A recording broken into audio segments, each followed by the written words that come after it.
Hi friends, welcome to my channel. ఈరోజు నేను రామ్ చరణ్ నటించిన పెద్ది మూవీ ఎలాగుందో నా యొక్క థియేటర్ ఎక్స్పీరియన్స్ రివ్యూ మీ అందరితో షేర్ చేసుకుంటే నా యొక్క రివ్యూస్ కానీ నచ్చినట్లయితే ఛానల్ సబ్స్క్రైబ్ చేయండి, లైక్ చేయండి, కామెంట్ చేయండి. ఫ్రెండ్స్, ముందుగా పెద్ది మూవీ మీద నాకైతే పెద్దగా ఎక్స్పెక్టేషన్స్ అయితే లేవు. ట్రైలర్ చూస్తే తెలిసిపోతుంది స్టోరీ ఏంటనేది. ఒక విలేజ్లో ప్రాబ్లం వస్తుంది. ఆ ప్రాబ్లమ్ని హీరో ఏ విధంగా సాల్వ్ చేస్తాడు, ఏ విధంగా క్రికెట్, కుస్తీ, రన్నింగ్లో పార్టిసిపేట్ చేసి ఆ ఊరి ప్రాబ్లమ్ సాల్వ్ చేశాడు అనేది కథ అనేది ట్రైలర్లోనే కనిపిస్తుంది అనమాట. ఆ విధంగానే ఉంటుందని పెద్దగా ఎక్స్పెక్టేషన్స్ అయితే పెట్టుకోలేదు. అందులో డ్రామా కానీ యాక్టింగ్ కానీ ఎలాగుంటుందని నేనైతే మూవీకి వెళ్ళడం అయితే జరిగింది. అందులో రామ్ చరణ్ అయితే ఎక్కడా తగ్గలేదనమాట. నేనైతే ఎక్స్పెక్టేషన్స్ తక్కువ పెట్టుకున్నాను, కానీ ఎక్స్పెక్టేషన్స్ మించి రామ్ చరణ్ పెర్ఫార్మెన్స్ అయితే పెద్ది అయితే చేశాడు. పెద్ది అంటే ఒక ఆట అంటే ఎలాగుంటుంది అనేది పెద్ది మూవీలో చూపించడం అయితే జరిగిందనమాట. రామ్ చరణ్ అయితే యాక్టింగ్ అయితే పీక్స్ లెవెల్లో చేశాడు. ఎక్కడ తగ్గకుండా కెరీర్ బెస్ట్ పెర్ఫార్మెన్స్ అయితే ఇచ్చాడని అయితే నాకైతే అనిపించింది అనమాట. ఆ విధంగా అయితే నాకైతే అనిపించింది.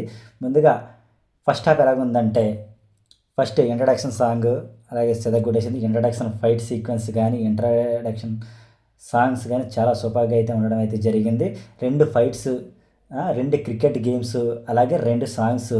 ఫస్ట్ హాఫ్ అంతా నడిపించుకుంటూ వెళ్ళిపోతే అవన్నీ పీక్స్ లెవెల్స్లో ఉంటాయి. బీజిఎం కూడా ఎలివేట్ చేసుకుంటూ ఉంటుంది. పెద్దిగా అంటే పెద్ది ఎలా ఉంటుందో అలానే ఫస్ట్ హాఫ్ అంతా చూపించడం అయితే జరిగింది.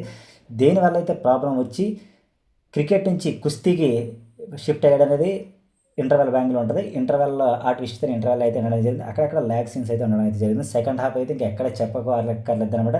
సెకండ్ హాఫ్లో కుస్తీ గురించి, రన్నింగ్ గురించి చూపించి అందులో అయితే పీక్స్ పెర్ఫార్మెన్స్తో ఉంటుంది. అయితే యాక్టింగ్ అయితే ఎక్కడ తగ్గకుండా, ఫస్ట్ హాఫ్ అయితే అక్కడక్కడ ల్యాగ్స్ ఉంటాయి, కానీ సెకండ్ హాఫ్ అయితే మంచి స్టోరీలోకి దూకేసి స్టోరీని డ్రివెన్ చేసుకుంటూ వెళ్ళిపోవడం అయితే జరిగింది. ఎక్కడ తగ్గకుండా కావాల్సిన హై మూమెంట్స్, కావాల్సిన పాటలు, కావాల్సిన పెర్ఫార్మెన్స్, బీజిఎం అన్నీ ఇచ్చుకుంటే అయితే వెళ్ళిపోవడం. ప్రీ క్లైమాక్స్ కూడా సూపర్గా ఉంది.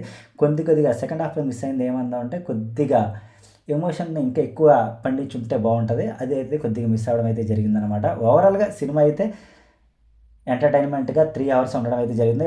ఈ సినిమాకి, స్పోర్ట్స్ సినిమాకి డిఫరెన్స్ ఏంటంటే, ప్రతి సినిమా బయోగ్రఫీ, ఎవరిదైనా బయోగ్రఫీ తీసుకుని వాళ్ళ కోసం ఎలివేట్ చేయడం అయితే జరిగిందన్నమాట. ఈ సినిమాలు అంటే ప్రతిగాడితే ఒక స్పోర్ట్స్ కథ, ఆ కథను ఎలా తీసుకెళ్ళడం అనేది సినిమాలో చూపించడం అయితే జరిగింది. అందులో అయితే డైరెక్టర్ ఎక్కడ తగ్గకుండా అయితే చూపించడం అయితే జరిగిందనమాట. కమర్షియల్ సినిమాలాగా ఉంటుంది. స్టోరీ మట్టుకు ప్రిడిక్ట్ చేయడం అయితే జరుగుతుంది అనమాట. స్టోరీ చూసినట్టే ఉంటుంది, కానీ బాగా ఎంగేజింగ్గా, గ్రిప్పింగ్గా సెకండ్ హాఫ్ అయితే బాగా తీసుకెళ్ళడం అయితే జరిగింది. పక్కా ఎంటర్టైన్మెంట్గా ఉంటుంది. 3 గంటలు అలా సీట్లో కూర్చోవడం జరిగింది. ఫస్ట్ హాఫ్లో మటుకు కొన్ని ల్యాగ్ సీన్స్ అయితే ఉండడం అయితే జరిగింది. కొద్దిగా బోరింగ్గా ఉంటుంది. సెకండ్ హాఫ్ వచ్చినప్పటికైతే ఎక్కడ తగ్గకుండా చూశాడనమాట. బుచ్చిబాబు సాన్ అయితే పర్ఫార్మెన్స్ అయితే సూపర్గా చేశాడు. మ్యూజిక్ డైరెక్టర్ ఏఆర్ రెహమాన్ అయితే సాంగ్స్ అయితే 3 సాంగ్స్ పిక్చరైజేషన్ అయితే ఎక్సలెంట్గా చేయడం అయితే జరిగింది. అలాగే బీజిఎం కూడా ఎక్కడ కావాల్సినంత అక్కడైతే ఇవ్వడం అయితే జరిగింది. విజువల్స్ అన్నీ కూడా సూపర్గా ఉన్నాయి. సినిమాలో కొద్దిగా ఎమోషన్స్, కొన్ని సీన్స్ ల్యాగ్ అవి తప్పిస్తే మిగతాదంతా బాగుంది. నాకైతే ఓవరాల్గా అయితే నచ్చింది. టికెట్ వర్త్ మూవీ అయితే. సినిమా చూసిన అలాగే అనిపించింది. కామెంట్ చేయండి ఫ్రెండ్స్. పక్కలు చెప్పి సినిమాలో అది బాగాలేదు, ఇది బాగాలేదు, అలాగుంది ఇలాగుంది అనుకుంటారు, కానీ సినిమాలో కమర్షియల్ సినిమాలానే ఉంటుంది. హీరో అంటే హీరో చూడాలి. హీరో ఎలివేషన్స్ హీరో ఉంటుంది. ఓన్లీ వన్ మ్యాన్ ఆర్మీ కింద రామ్ చరణ్ అయితే నటించడం అయితే జరిగింది.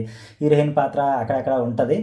ఆ హీరోయిన్ లవ్ స్టోరీ ట్రాక్ ఉంటుంది, కొద్దిగా ఉంటుంది. ఎక్కువ అయితే తీసుకురావడం అయితే జరగలేదు, ఎందుకంటే ల్యాగ్ ఎక్కువ అయిపోతుందని చెప్పేసి. సినిమా 3 అవర్స్ కొద్దిగా రన్ టైం ఎక్కువ ఉంటుంది, కానీ ఎంగేజింగ్గా, గ్రిప్పింగ్ అయితే ఉండడం అయితే జరిగింది. నాకైతే ఈ విధంగా అనిపించింది. మీకు చూసిన ఏమనిపించిందో కామెంట్ చేయండి. ఇప్పటివరకు నా యొక్క రివ్యూ చూసినందుకు thank you so much guys.